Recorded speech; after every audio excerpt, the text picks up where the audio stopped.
When is a potato chip more than a potato chip? What causes externalities and how can they be fixed? This clip explains and answers those questions. It also cautions against potential solutions. When is a potato chip not a potato chip? When it's an externality.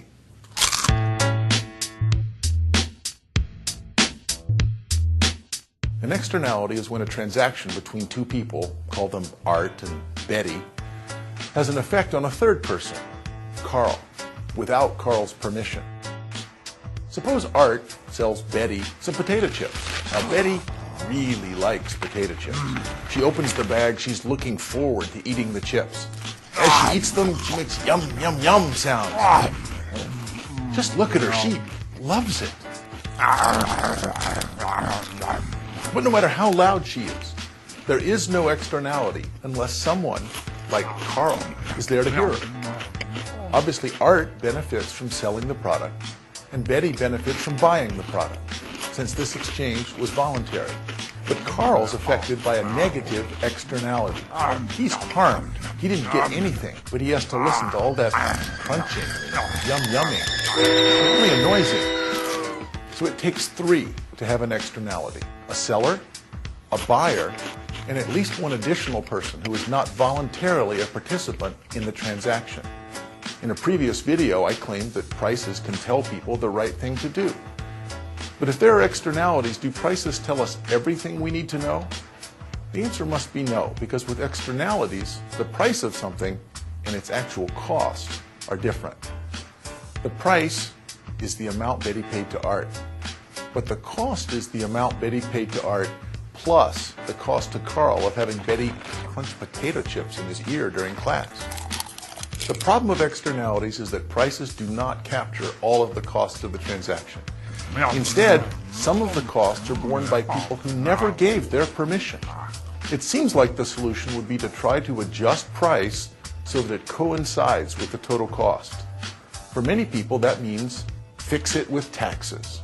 In other words, impose a tax equal to the difference between the market price and the true cost, to force the buyer and the seller to bear the full cost of their transaction.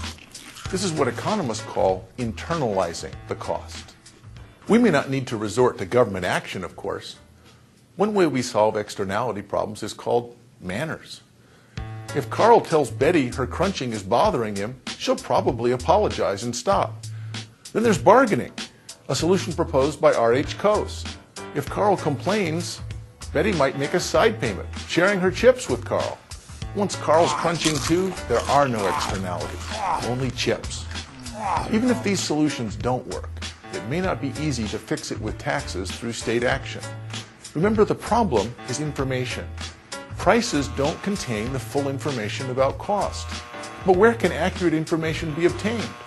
How can the state be expected to acquire more accurate information and then act on it effectively?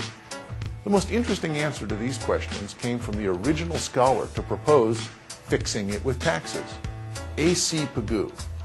Pigou was a really smart guy and understood that guessing at the correct tax would be very difficult.